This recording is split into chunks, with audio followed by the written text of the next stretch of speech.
Kemudian juga kita melihat dengan adanya DTSN, bagus implementasi tahun ini, kita bisa melihat bahwa perlu dia lakukan review kembali dan realokasi agar pembelian subsidi ini lebih tepat sasaran untuk kepesertaan. Nah, dari perspektif layanan ke halaman selanjutnya, ini kita melihat bahwa memang naik. Jadi di satu sisi bagus. Lebih banyak masyarakat yang mendapatkan akses layanan JKN, ya, akses layanan JKN. Kita memberikan catatan bahwa masih konsentrasinya ke FKTP, FKRTL, which is okay menurut saya. Cuma kita ingin ada peningkatan, terutama dengan cek kesehatan gratis, kalau bisa yang FKTP-nya peningkatannya tinggi. Sehingga fokusnya yang tadinya kuratif, kita geser ke promotif preventif. Itu yang poin yang paling penting di sini. Kita menginginkan sebagai pemerintah untuk mengurangi beban kesehatan ke depan, untuk memperbaiki kualitas hidup masyarakat, kami pemerintah dan BPJS harus lebih mendorong agar orang cek kesehatan gratis, kalau darah tinggi ya minum obat terkendali sehingga nggak usah masuk stroke atau serangan jantung di ujung. Nah itu yang sekarang dengan cek kesehatan gratis tahun ini kita akan fokus ke tata laksana, bukan hanya ceknya saja. Tapi kita akan fokus ke tata laksana agar benar-benar masyarakatnya jadi sehat. Kita juga melihat beban penyakit kronisnya seperti apa.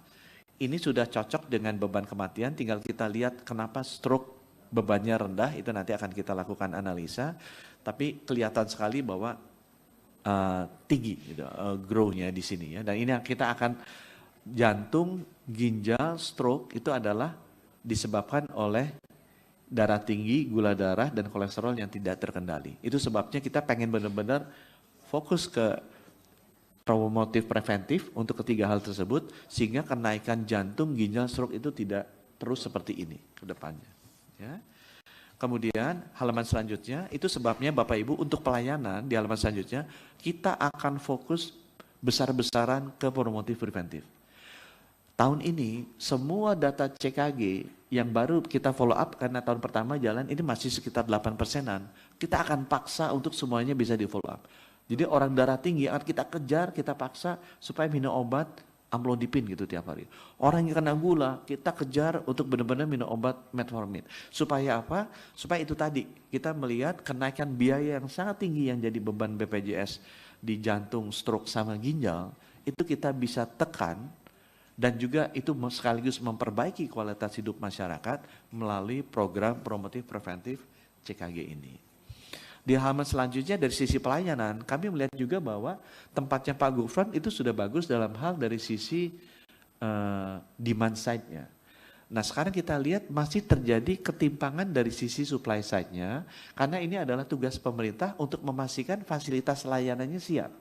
Karena kalau BPJS-nya semua udah bayar, tapi dia ke puskesmasnya nggak ada. Atau puskesmasnya tidak lengkap alat-alatnya, sama saja klaimnya tidak terjadi, bukan karena klaim tidak terjadi, karena memang fasilitasnya kurang lengkap.